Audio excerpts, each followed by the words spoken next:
sinal de se prostrar, né, de se ajoelhar. Claro, vai depender da situação, mas em algumas situações é esse significado de você confiar no outro. Então, o sinal de se prostrar no chão é esse sinal de renúncia, que você está totalmente entregue ao outro, no caso a Deus, né? Então você se prostra no chão, nesse sinal de entrega, de renúncia, que a sua vida toda você está entregando ali nas mãos de Deus. Você está sem nada, se entrega totalmente. Então você entra nesse sinal de renúncia, que é a imitação de Cristo, que também renuncia, que ele entra no templo se entregando, né? sem querer nada. Boa noite. Então tem esse significado da entrega que Cristo faz. E os sacerdotes, os ministros, né, que celebram, eles sempre vão seguir os passos de Jesus na celebração. Né? Tanto que o padre se prostra, é o padre quem lava os pés dos apóstolos, né? dos representantes dos apóstolos, né, na ceia. Então tem esse imitação de Jesus na celebração. Por isso que tem a prostração. E aí você percebe que há uma sequência, né, na liturgia da quinta, da sexta e do domingo. Então a gente vai vivendo esses acontecimentos cronologicamente, né? Na quinta, na sexta e não é sábado, né? Porque é domingo, na verdade. Apesar de ser no sábado, digamos assim, a data, né? Mas a celebração é dominical. Tanto que a celebração era para acontecer meia-noite. Mas não acontece porque a violência, as coisas todas, tem essa questão. Mas também tem uma outra coisa. Para os judeus, o dia terminava às 6 horas. O dia terminava ao pôr do sol. Então, ao pôr do sol, já é o outro dia.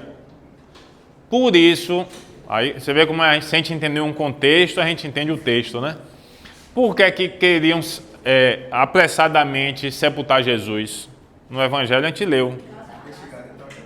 Porque estava chegando às 6 horas da sexta e já era sábado. E no sábado o judeu não trabalha, não faz nada. Então eles tinham que apressadamente tirar Jesus da cruz para poder sepultar Jesus. Senão ia ter que deixar Jesus lá na cruz. Até a sexta, até às 6 horas da tarde, no pôr do sol do sábado. Então eles apressadamente descem Jesus e aí vai então sepultar Jesus às pressas, tanto que não faz o rito, né, de sepultamento, de passar os perfumes, a purificação, etc e tal, limpar o corpo, não é aqueles ritos que se faz com a pessoa que vai ser sepultada. Enrolar, porque você botava o pano, enrolava em faixas e tal. Então sepultam Jesus às pressas, porque vai estar às 6 horas, já é sábado, então faz às pressas. Por isso as mulheres vão na madrugada do domingo. Por quê? Porque já deixou de ser sábado, já é domingo, e elas vão, ou seja, logo na madrugada, logo quando já é domingo, né? Ou seja, já deixou de ser sábado, elas vão logo. E aí quem vai tirar a pedra do sepulcro, né, e tal. E aí quando elas chegam lá, Jesus já tinha ressuscitado. Então há esse rito. E aí tem uma questão teológica, para mim, e aí eu vou dizer isso mais uma vez, na visão pessoal, mas com certa base, que aquilo que Deus pediu na antiga aliança, nos mandamentos, da guarda do sábado, né, que os judeus guardavam o sábado, segundo a lei de Moisés, os 10 mandamentos dados por Moisés, Deus pede para guardar o sábado. Por que guardar o sábado? Porque ele vai narrar a história da criação e vai dizer que no 7º dia Deus descansou. Não é isso? Só que tem uma questão. Primeiro, Deus precisa descansar de um trabalho? Não, né? Deus não descansa. Deus vai precisar de ele. Cansei, criei o mundo, agora estou cansado. Não. Deus não precisa descansar. Então, toda a era judaica, ou seja, toda a era da antiga aliança, é uma preparação para a vinda do Messias. Tudo acontece para culminar em Jesus. Jesus é o centro de todas as coisas. Então, Jesus é aquele que cumpre o sábado na morte. Na morte, Jesus passa o sábado no descanso e ressuscita no domingo. Por isso o domingo é chamado do 8º dia da criação. Ou seja, por quê? Porque aquilo que foi criado por Deus originalmente, Deus renova a criação humana e dá ao homem uma coisa que ele não tinha antes na criação, que é a glória e a filiação divina. Então, a ressurreição de Jesus dá a nós, seres humanos, algo que nós não tínhamos antes na criação, que é aquilo que Santo Agostinho vai dizer: onde abundou o pecado, superabundou a graça. Ou seja, o homem vem e peca, perde aquilo que Deus deu inicialmente na criação. Deus é tão bom que ele não só resgata aquilo que originalmente ele deu, como ele dá algo a mais do que ele tinha dado antes. Olha como Deus é bom. Aí vai dizer os santos, né? Como não amar um Deus assim, né? Ou seja, ele não só perdoa, não só devolve o que a gente tinha, como dá algo ainda mais do que a gente tinha inicialmente, que é a glória da ressurreição, poder ressuscitar e habitar o céu em corpo glorioso. Imagine, que coisa boa. Então, no domingo, no sábado, Jesus cumpre plenamente o descanso, tanto que vai falar que a natureza, né, há fenômenos na natureza que vão acontecer nas trevas, essa é na hora da morte de Jesus. Jesus cumpre plenamente o descanso e vai ressuscitar e trazer uma vida nova. Agora um novo ser humano que surge no domingo. Por isso muitos vão chamar do 8º dia da criação. Então, a ressurreição de Jesus traz para o ser humano uma nova aliança.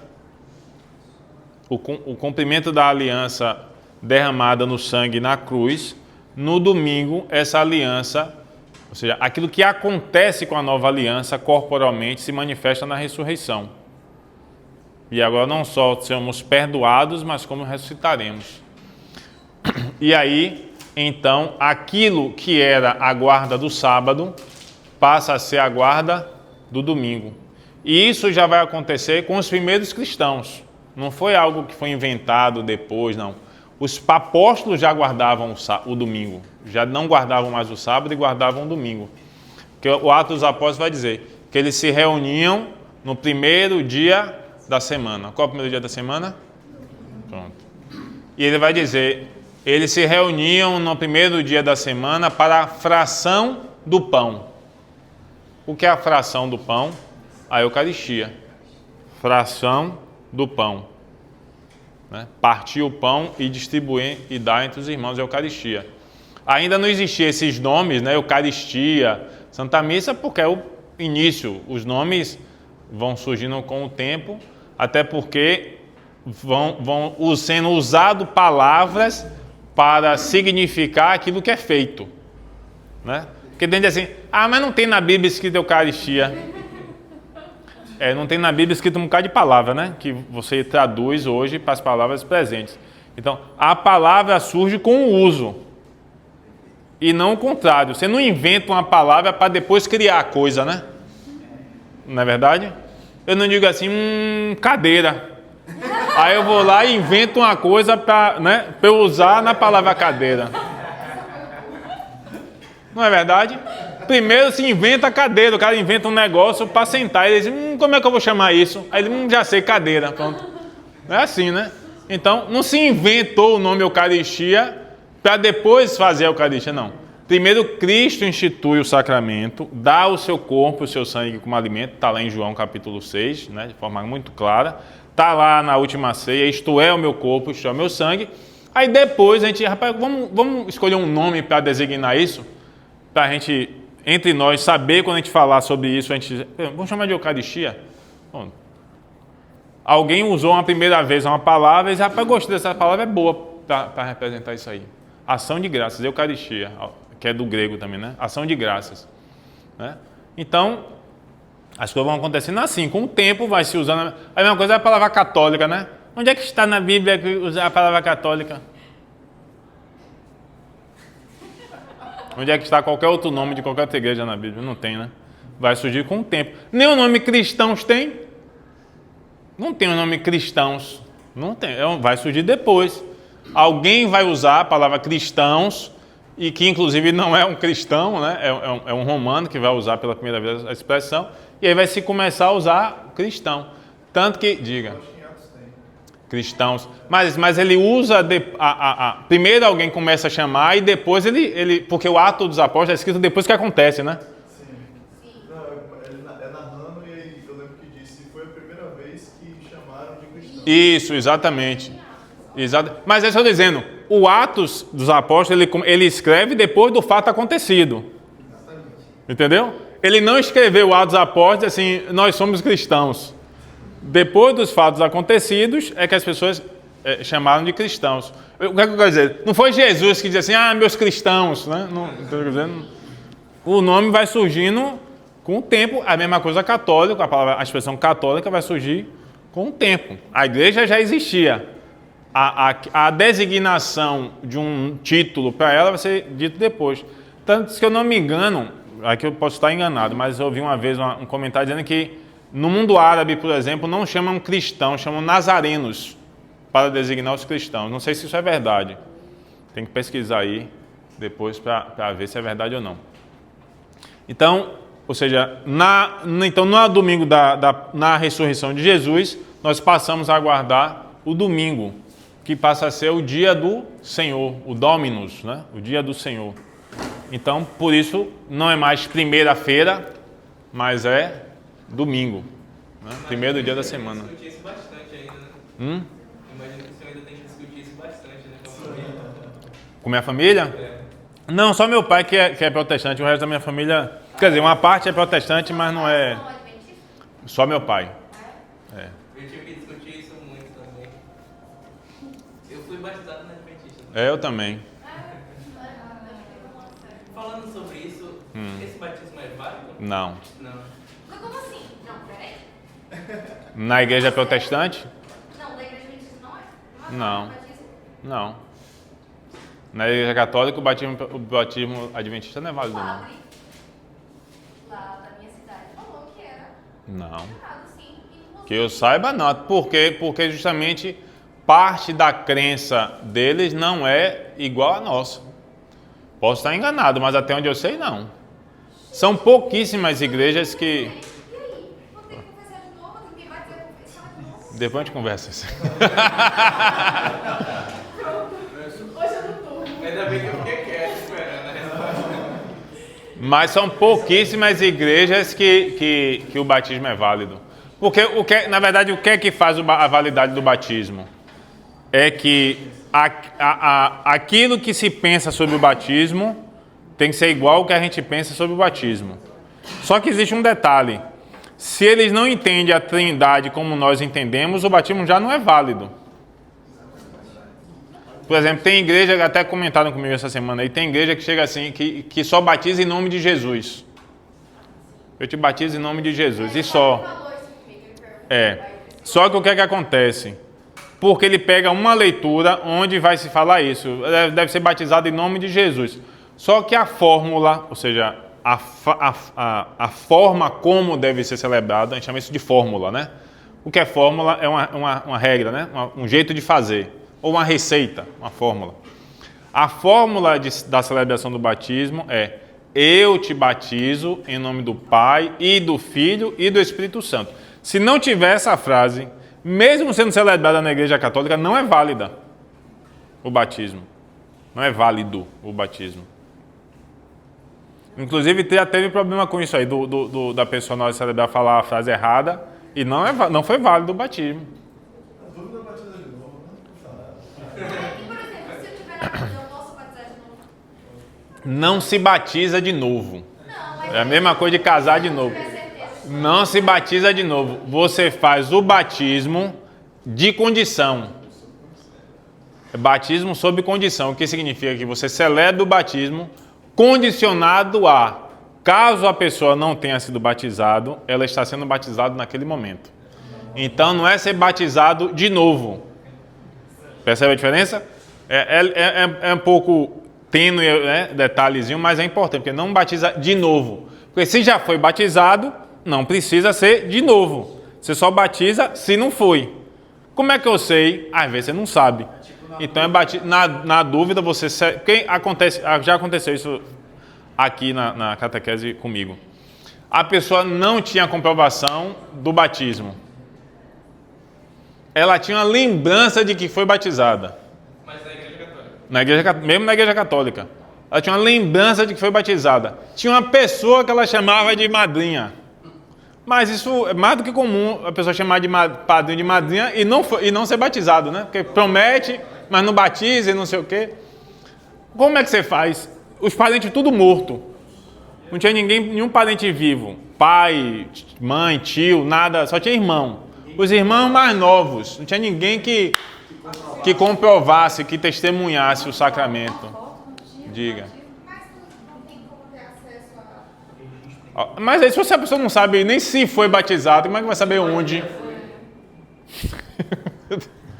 Vai saber onde. Aí a pessoa ainda chegou a procurar no bairro, né, no lugar onde morava, na igreja e tal, mais ou menos. Mas a pessoa já tinha mais de 40 anos já. Aí, às vezes, não sabe nem onde foi. Então você não tem como rastrear para descobrir. Parecida com essa. Não comigo, mas com minha namorada. Ela tem o documento, ela recebeu, conseguiu agora, recentemente, da primeira comunhão. Só que ela não sabe se realmente foi batizada. E aí, a primeira comunhão é válida? Não, porque no caso da comunhão não imprime caráter, né? Ou seja, você pode ter comungado invalidamente, né? Mas não desfaz. E as confissões foram válidas? As confissões são inválidas, porque não tem um batismo. Mas erraram com uma criança. Oi? Sim, mas foi eu concluir. O que é que você faz então? Você celebra o batismo da pessoa, nesse caso que eu contei. Você celebra o batismo da pessoa sob condição. Ou seja, eu te batizo, aí eu não me lembro agora a fórmula exata, né? Que diz, mas tem uma fórmulazinha específica. Considerando que você não tenha sido batizado e tal, tem uma fórmula para isso. Então é sob condição. Ou seja, caso a pessoa não tenha sido batizado, eu estou batizando. Aí se ela tiver sido batizada, aquele rito ali não está acontecendo nada. Ela já foi batizada. Mas como é que você pode provar? Não pode. Então é sob condição. E não foi batizado, outra pessoa pode batizar? Como é? Não entendi. Se uma pessoa tiver leito de morte, Tiver leito de morte. e outra pessoa pode batizar se ela não foi batizada? Qualquer pessoa sob risco de vida pode batizar. Mesmo um não cristão. A pessoa só não pode se auto-batizar. Mas se ela disser assim, olha, eu estou morrendo, não sou batizado, me batize. Mas a pessoa, ela prefere. Oi? A pessoa prefere Deus. Só a pessoa que está sendo batizada. Quem está batizando, não. Não. Pode ser um ateu. Basta que ela diga, eu te batizo em nome do Pai, do Filho e do Espírito Santo. O batismo é válido. Ele ia falar assim, olha, eu estou fazendo isso, mas eu não acredito em nada. Não tem problema. Por quê? Mas por quê? Veja como as coisas de Deus são boas. Porque a realização do sacramento não depende da dignidade do ministro. Eu já falei isso aqui. A celebração do sacramento não depende da dignidade do ministro, mas que ele apenas cumpre aquilo que a igreja determina. Por quê? Porque o batismo não é do ministro, o batismo é de Jesus através da igreja. Então, vou dizer uma frase que às vezes muita gente não gosta, mas é pela igreja que ele está sendo batizado, e não pela dignidade da pessoa que está celebrando. Então, no caso, mas claro, isso é só morrendo, tá? O cara está sangrando, sangue saindo, ataque cardíaco, aí é batizado. Não. Ou criança. Criança também. Nosso doutor aqui, que não faz parto, não? Não. Descobri que é médico agora, recente. Blogueira, eu vi lá seus vídeos lá, Aí, quem Eduardo, Diácono Eduardo, que é médico, ele já fez várias vezes. Já me contou que fez batismo. Por criança que está morrendo ali, né, na hora do parto, você pode batizar, risco de morte. Doutora Filó faz isso. Doutora Filó. Sim. Você pergunta ao pai, né, a mãe ali e tal, se quer. Meu filho foi batizado com 24 horas de nascido. Ele nasceu prematuro extremo e aí foi para UTI, tinha risco de morte, né? Tinha risco de não sobreviver. Aí eu pedi o padre não pôde ir e tal. Quem foi até foi o bispo, Dom Gilson. E aí eu pedi a ele foi lá, ele nasceu 10 horas da noite, 11 horas da noite mais ou menos. Quando foi 7 horas da manhã, 8 horas da manhã, ele estava lá e celebrou o batismo. Não teve ninguém, só eu, a mãe e... Mas pode escolher um padrão depois se quiser? Não, depois a gente faz a chamada complementação do rito. Aí a gente veio na igreja, aí fez a unção do óleo, não sei o que, a complementação do rito. E o negócio da vela também, né? É isso, usar vela. Não, na hora lá na UTI, Não precisa. foi só água. Pegou água destilada, que não pode entrar, né, água comum. Aí eu falei com a enfermeira lá, eu falei com a enfermeira, pedi, né, ajeitei lá. Ela pegou uma seringa com água destilada, aí ele batizou 3 gotas, literalmente 3 gotas na cabeça dele. Eu te batizo em nome do Pai, do Filho e do Espírito Santo. Que a gente derrama 3 vezes, né? Eu te batizo em nome do Pai, do Filho e do Espírito Santo. Aí ele batizou com 3 gotas. Só fez um rito curto, só o rito mesmo desse, só essa parte. Porque o rito do batismo é grande, não sei se vocês já viram. Ele é mais extenso, né? Ele só fez o rito do batismo. Batizou ali, pronto. Aí eu fiquei tranquilo. Graças a Deus sobreviveu, né? Mas hoje está com 10 anos. Fez 10 anos agora, em março. Então, mas poderia não ter sobrevivido, né? E eu não queria que meu filho morresse sem a graça do batismo, né? Oi? Não. Se eu fosse diácono, não precisava. Não é porque, no caso do bispo, porque eu tinha amizade com ele, aí eu liguei para alguns, como era de noite também, né? Aí eu liguei para alguns, eu não consegui falar, aí eu disse, rapaz, olha, eu não estou conseguindo falar com alguns, eu vou pedir para ele mandar alguém, na verdade eu liguei para ele mandar alguém, eu não pedi para ele não. Eu liguei para ele assim, Dom, meu filho nasceu aqui, aí eu contei ele, olha, eu quero batizar ele logo que ele está em risco aqui, está na UTI, pode não sobreviver. O senhor vê um padre que possa vir aqui para celebrar? Aí ele disse, não, eu mesmo vou. E ele ia viajar naquele dia de manhã. E não, antes de eu viajar, eu passo aí e celebro. Agora, se caso aconteça de uma criança que não tem a possibilidade de ser batizada, O que é que tem? ela Não sabe. A gente não sabe o que é que acontece com as crianças que morrem sem o batismo. Deus é misericórdia, né? Mas a gente não pode afirmar o que é que acontece porque a gente não sabe. Por isso é melhor batizar. Uma coisa também, que você tem no protestantismo, tanto que é na parte calvinista, que eles são bem extremistas sobre essa Sim. parte, justamente com o batismo de criança. Porque eles afirmam que ou então batizar bebê, ou então batizar criança, não é algo que você tem que fazer, porque eles não têm consciência de que está sendo batizado e que está aceitando Sim. Cristo, né? Então, É isso que eu falei. A grande questão é o que a pessoa entende como sacramento. A questão não é a criança tem consciência, não é esse o ponto. O ponto é o que o batismo é para você, não é o que o batismo é para mim. Para você que eu digo para os outros, né? Ou seja, o que o batismo é para eles não é o que o batismo é para nós. Porque para nós, no batismo acontece algo que está além apenas da profissão da fé, da confissão de fé, digamos assim. Ou seja, para nós, o batismo ele realiza uma graça extraordinária, que é nos tornar membros da igreja, nos fazer filhos de Deus e templo do Espírito Santo. ainda mais que não faz sentido, porque... Então, para os protestantes, o batismo é apenas uma declaração de fé. Eu acredito em Jesus. Tanto que você pode ser batizado, em algumas, você pode ser batizado várias vezes. Para nós, não. Para nós é uma vez só. Uma vez realizada a graça, ou seja, é o que chama de imprimir caráter, né? No sacramento chama de imprimir caráter. Não é caráter de personalidade, é caráter no sentido de uma marca que não se apaga. É como imprimir na natureza da pessoa, né? No ser da pessoa. Então, ele imprime uma marca que não sai mais nunca. Então, uma vez batizado, você não precisa ser batizado de novo. Ah, mas o cara pecou. Não interessa, ele vai se confessar. É outro sacramento para isso aí. Ainda tem o efeito do perdão do pecado original. No pecado original, exatamente. Na temporada também? O batismo na criança perdoa o pecado original, no adulto perdoa todos os pecados. Então, o adulto que é batizado, os pecados que ele cometeu antes do batismo não precisam ser confessados. Até a pena temporal é apagada. Tudo, apaga tudo. O batismo lava completamente. Mas vamos voltar aqui. Sim. Mas pressupõe-se que, né? Pressupõe-se que, né? Diga, meu irmão. No primeiro século, quando depois da morte de Cristo, cada discípulo foi para um lugar evangelizar.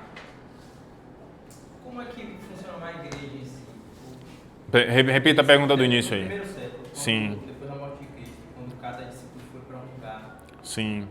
foi para o norte, para o sul, leste, oeste, e eles faziam, evangelizavam e fundavam As comunidades. Enfim. A igreja tinha eles depois se encontravam, tinha alguma forma? Olha, no início se encontravam sim, isso inclusive é narrado no próprio Atos dos Apóstolos. Ou seja, a igreja já cresce hierárquica, digamos assim, né? Ou seja, na igreja, já desde o início, você percebe que sempre existiu hierarquia. Ou seja, existia Pedro, os apóstolos, os demais, né? Isso logo no início, além do Antigo Testamento, historicamente você pega os documentos e vai percebendo que já há uma estrutura hierárquica, inclusive naquele que eu recomendei, o chamado Didaquê, né? O documento de Didaquê fala um pouquinho disso, lá ele vai dizer para a obediência e tal. Ainda no Atos dos Apóstolos, se cria uma discussão a respeito da circuncisão, por exemplo, né? Todo mundo sabe o que é circuncisão? Alguém não sabe? Eu explico. Se não souber, eu explico. Todo mundo sabe? Com certeza? Então, ótimo. Então, os judeus eram circuncidados. Aí, com Jesus, os cristãos, as comunidades novas surgindo, surge a pergunta: e os gentios, ou seja, os não-judeus, que não eram circuncidados, ao se tornarem seguidores de Jesus, precisam ser circuncidados ou não? Porque a circuncisão era algo que fazia com que o homem se tornasse judeu.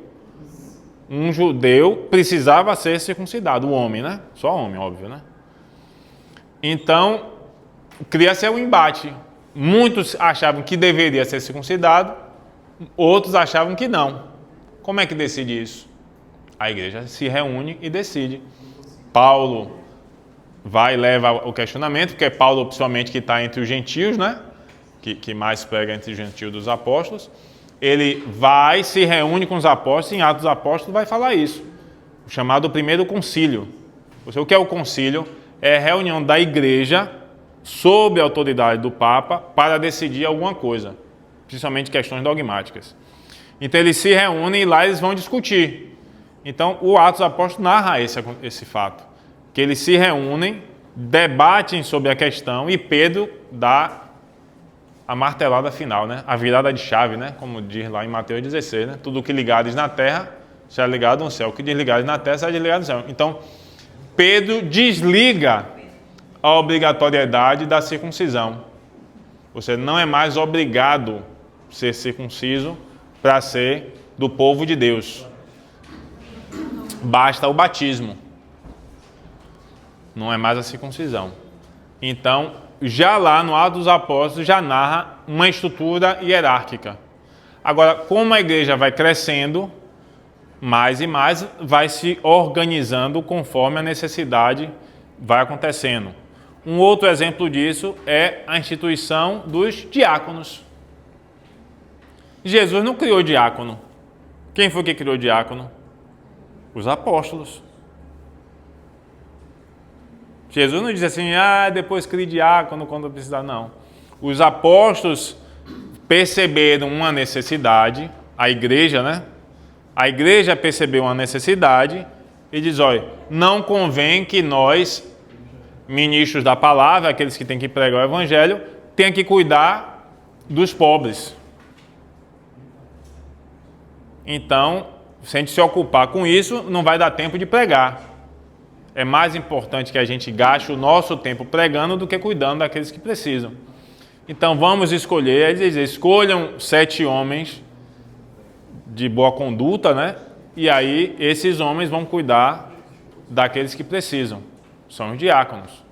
Então, veja que a igreja vai crescendo e ela vai se estruturando, vai criando as funções, vai criando as coisas para poder atender às necessidades que vão surgindo. E se você olhar desde os primeiros cristãos até hoje, você percebe esse desenvolvimento.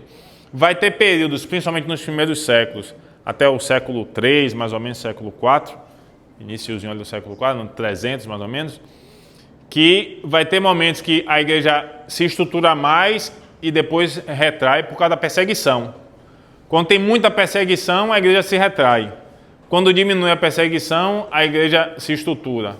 Então, nos 3 primeiros séculos, isso vai acontecer mais de uma forma de que ela retrai e volta a crescer, né? Até que acaba a perseguição com Constantino, que aí a fé se torna livre, né?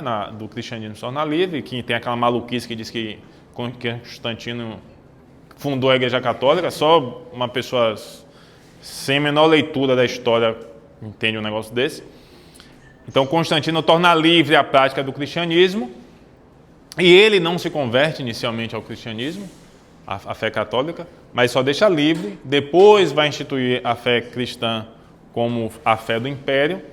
Então, aí a partir dali já não tem mais perseguição. Então, aí a igreja cresce mais rapidamente, porque deixa de ter perseguição. É óbvio, né? Se você é perseguido, você não vai expandir, né? Vai morrer, vai expandir de forma escondida. Mas mesmo assim crescia. Tanto que se dizia que o sangue dos mártires era fertilizante para novos cristãos, né? O sangue dos mártires derramado no chão, né? Ou seja, fertilizava a terra, aqui começava a surgir cristãos. Eles matavam os cristãos, mas não adiantava, não deixava de ter novos. Eles matavam e tinha mais, matava e tinha mais. Então, mesmo nas perseguições, houve crescimento. Não vai ter, graças a Deus. Imagine, por exemplo, um apóstolo sendo morto na cruz, e na cruz gritando, eu vi Cristo ressuscitado. Isso converte muita gente. Não é mole não, né? Dificilmente alguém vai dar a vida por algo que ele não realmente acredita, né? E no caso dele, eles viram. Tá claro? Pergunta agora. Quem completou a penitência da quaresma todinha aí? Fez. Oi? Não é para prestar conta para mim não, só curiosidade. Só curiosidade. Foi bom fazer a penitência? Foi bom? Vocês perceberam alguma coisa boa assim depois que terminou? Diga.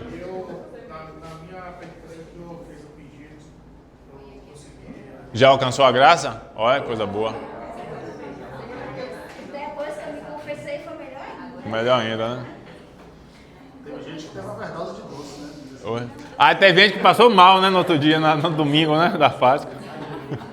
Acabou a penitência.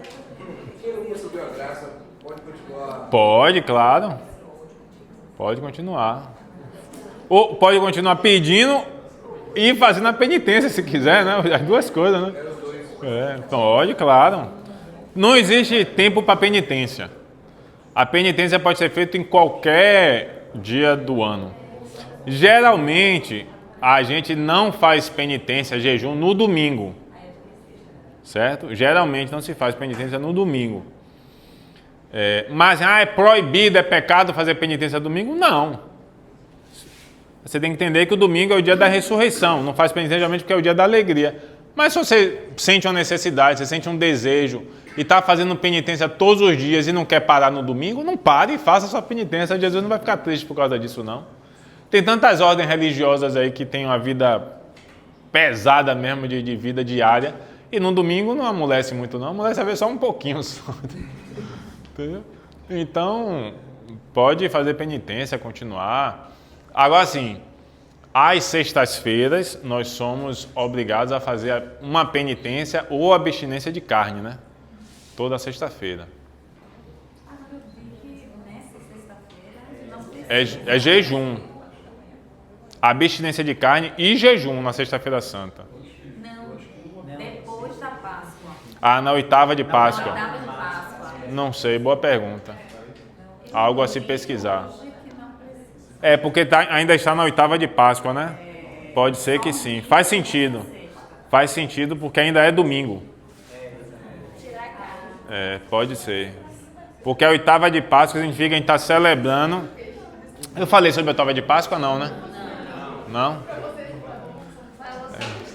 É. Se tiver me seguindo lá no Instagram, você vai saber. Não tá vendo o vídeo, não sabe. Não sabe. Tem que aprender a usar a musiquinha? Orelha de burro.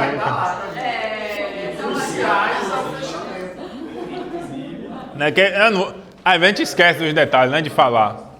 O que é que acontece? Teve problemas. Depois teve problemas. O que é que acontece?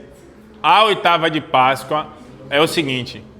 O dia da Páscoa, o dia da ressurreição do Senhor é tão importante, mas tão importante. A ressurreição é algo tão extraordinário que a gente não consegue celebrar ele num dia só. Então a igreja estende a celebração da Páscoa por 8 dias, a chamada oitava de Páscoa. Então são 8 dias celebrando a Páscoa. Por isso eu ia deixar para falar no final, mas eu vou falar agora. Feliz Páscoa para vocês. Ainda vale. Inclusive, se quiser trazer um chocolate, tá valendo ainda. Tá valendo ainda. Eu nem sou exigente, nem ovo, não precisa ser o ovo, não. Pode ser a barrinha mais baratinha, que o ovo tá muito caro, né? Inclusive, esse negócio de ovo, quando eu era menino, lá em Barbacena, né? Lembrou, né? Vocês sabem onde isso? Era da escolinha do professor Raimundo, né?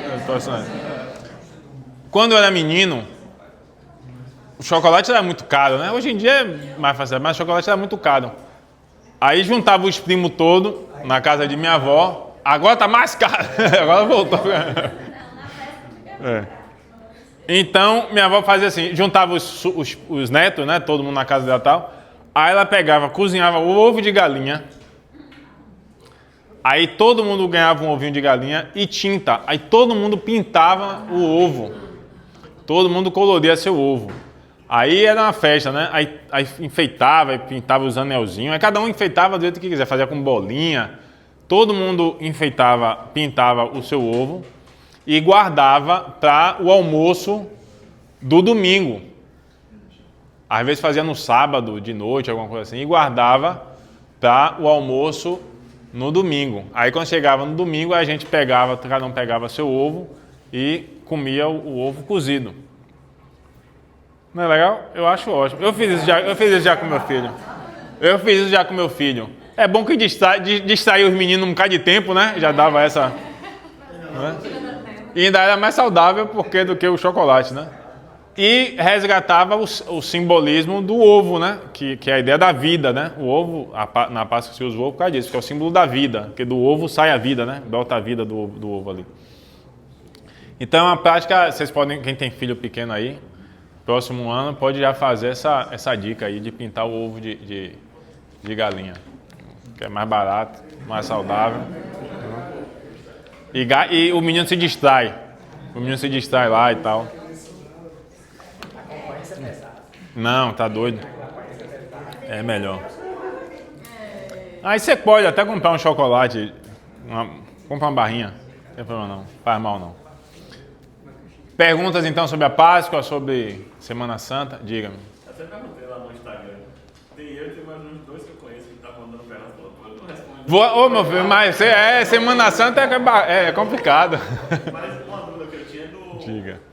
Tem alguma obrigatoriedade quanto ao horário? Porque, por exemplo, eu percebi isso em Israel, onde teve a crucificação, a morte, é 3 horas. 3 horas, isso. Que era, na verdade, era o horário, inclusive que esse horário é rígido nesse ponto, porque era o horário que os sacerdotes faziam o sacrifício. Os sacrifícios. E o cordeiro foi sacrificado. Com o horário daqui, porque, por exemplo, com o fuso horário seria 10 horas da manhã aqui. Existe algum... Não tem problema com isso não. Não pode, porque o que é que acontece? O rito que é celebrado, ele depende da intenção. Então, nós celebramos às 3 horas porque a gente estaria na cronologia do dia igual à cronologia do dia da época. É a mesma coisa assim, não faz sentido algo que foi celebrado lá final da manhã, final do dia, né, entardecer, a gente celebrar aqui amanhecendo, entendeu? A depender do fuso horário, né? Sempre vai ter um lugar que vai ter 12 horas de diferença, né? Então, assim, não faz sentido a celebração, ela perde o seu significado, entendeu? Então, geralmente a gente celebra o horário cronológico daqui igual o horário cronológico daqui, mas não simultâneo, né? É a única data que não tem fuso horário. Não tem. Não, mas nenhuma celebração tem. A gente não celebra aqui o mesmo horário que se celebra lá. Por exemplo, a própria chamada Missa do Galo, né? Que o Papa celebra e tal, que hoje é transmitida, né? Então hoje dá para a gente assistir aqui ao mesmo horário que é celebrada lá. Mas não tem como no mundo inteiro todo mundo celebrar no mesmo horário. Porque em lugar vai cair de madrugada, em horário vai ser antes, né? Entendeu? Então você tem que obedecer a cronologia do lugar para poder fazer o sentido da celebração. Diga. A missa foi às 16 horas E não às? 3. Não sei. Aí o reitor escolhe. Talvez por causa do horário, o calor e tal. Enfim. Aí, diga. Em relação à Páscoa, essa questão de troca de ovos, ou ovo da Páscoa, ou chocolate, é só de católico? Não sei, boa pergunta. É uma tradição pagã, e aí foi sendo incorporado pela cultura, aí veio o capitalismo, e gourmetizou, entendeu? Mas isso não tem nada a ver com a... Não sei, vem de uma tradição pagã, não me lembro qual, mas não tem nada a ver com o cristianismo. Eu acho que não são todas que aceitam isso, não. Eu trabalho num lugar que tem 2 meninas que são adventistas, não, testemunhas de Jeová. E na quinta-feira, a empresa deu ovo de Páscoa para todo mundo e elas não puderam receber. Ou seja, a gente já sabe quem a gente fica perto. No dia da quinta, né? Que é pra pegar o ovo do outro. A volta do testemunho de Jeová fica lá. Eu acho que para eles ainda é mais complicado, porque eles também não comemoram nem aniversário.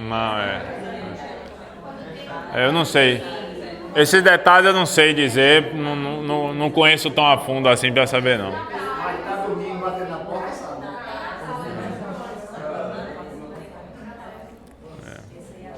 Não, tem gente que não comemora o Natal, né? Enfim, mas cada um com sua mania, né? Porém, aí, por exemplo, lá na empresa do trabalho, tinha sempre no aniversário se folgava, né? Aí ele comemorava. Aí o outro era o feriado da São Aparecida. Folgava. Ou seja, nessa hora assim que. Entendeu? Não deveria ter direito, né? A folga, né? Mas cortaram lá, viu? Se você se autodeclara, são os devotos. Não, inclusive, não sei se você sabe, a ideia de você ter feriado no dia santo era para que a pessoa fosse à missa. Por isso que não se trabalha no dia santo, né? Para que a pessoa guarde o dia, né? Tanto que o mandamento da igreja é guardar os domingos e dias de festa, e dias santos. Então, a ideia do feriado dentro do Brasil, não é no mundo todo, inclusive, é isso, é no Brasil, por ser um país, na época das leis, né, que foram definidas essas leis, ser de grande maioria católica, então os feriados existiram inicialmente para que as pessoas pudessem ir à missa e guardar aquele dia como um dia santo. Por isso se deu os feriados.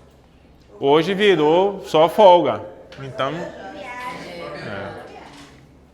enfim, mas faz parte. Graças a Deus, porque senão a gente ia trabalhar 24/7 também. Aí é outro problema. Aí é outras questões. Certo? Tá claro então? E hoje tá frio aqui. Tá frio? Espera que a gente melhora. Deixa eu... Também tinha na sexta-feira, né, que é o dia de luta, assim. Aí o pessoal festeja, Tem dia que a galera faz uma festa, come como que na sexta-feira, bebe vinho, né? Tem um negócio com vinho do pessoal beber na sexta-feira que eu nunca entendi, né? Bebe. Tem um padre aí aqui no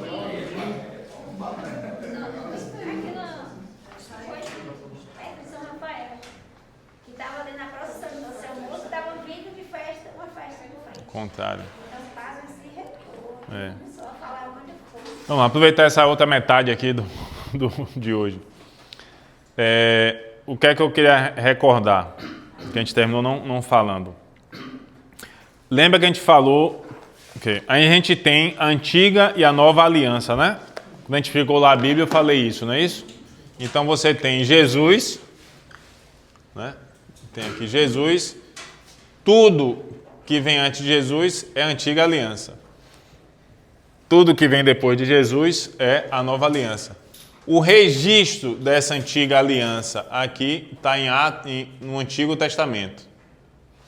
E o registro, o início do registro dessa nova aliança está no Novo Testamento, certo?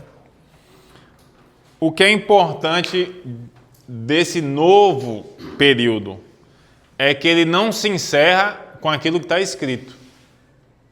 Nós estamos vivendo a nova aliança. Certo? Nós estamos no período da nova. Ele não se encerrou em Apocalipse quando João escreveu. Lembra no ano 100 que a gente fez aquela cronologia aqui do tempo, né? Explicando quando começou. Lá pela volta do ano 100 acabou a nova aliança. Não. A nova aliança somos nós. Enquanto houver igreja, enquanto Jesus não voltar da segunda vez, continua sendo o período da igreja, o período da nova aliança, o período que Jesus estabeleceu da vinda do Espírito Santo. Quando ele vier a segunda vez, aí sim, essa nova aliança vai se tornar glorificada, digamos assim, né? E se estabelecerá o reino de Deus de forma plena, né? Aí, pronto.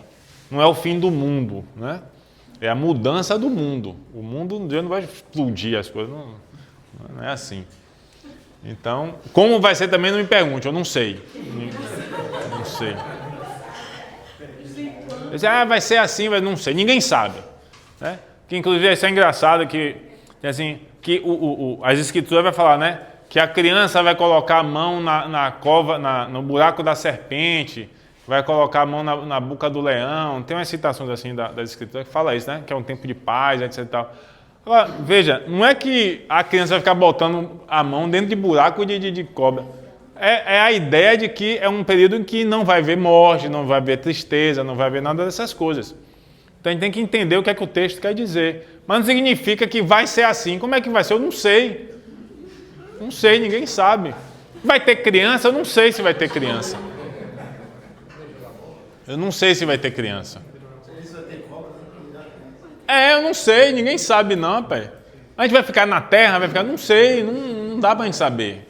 Porque tem até um pessoal que diz, não, vai ser assim, vai ficar na terra. Não, ninguém sabe. Sabe o que Jesus disse? Não vai ter mais casamento. Ninguém vai se dar em casamento, isso é dito. Então, ninguém vai casar, não vai ter mais filho, não vai mais nascer gente. Né? Isso não vai ter mais. Isso aí Jesus já disse e esclareceu. Agora, vai ser como? A gente vai ser adulto, a gente vai ser velho, a gente vai ser novo? Não sei. Vai ser um corpo glorioso. Mas como vai ser, eu não sei. Quem é criança, morreu criança, vai ficar criança? Vai ficar num corpo mais adulto? Não sei, eu não sei, ninguém sabe. E quando será também? Não, quando sai é que ninguém sabe mesmo. Até porque o próprio Jesus disse que ninguém sabe, né? Aí... Quando eu era criança, era em 2000.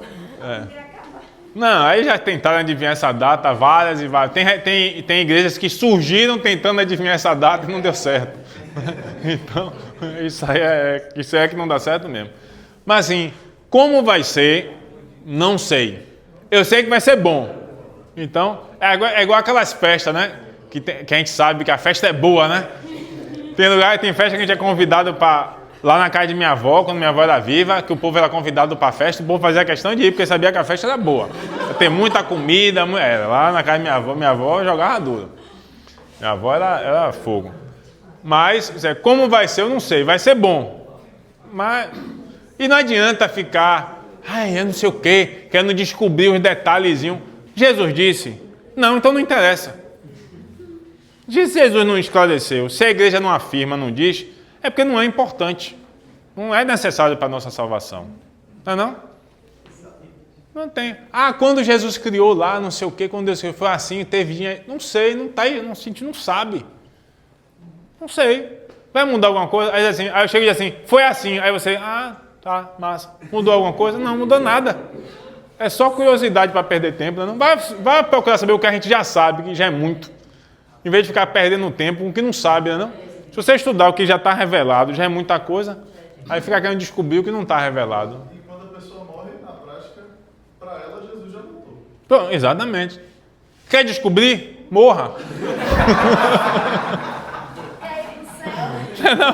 Você está agoniado mesmo para descobrir? Morra, para você saber. Não pode se matar. Peça a Jesus, Jesus, me leve. Você não vai conseguir voltar para dizer como Então, fique na sua. Você não vai conseguir dar um testemunho. Tem que ter cuidado como é que vai estar, né? Mas vamos lá.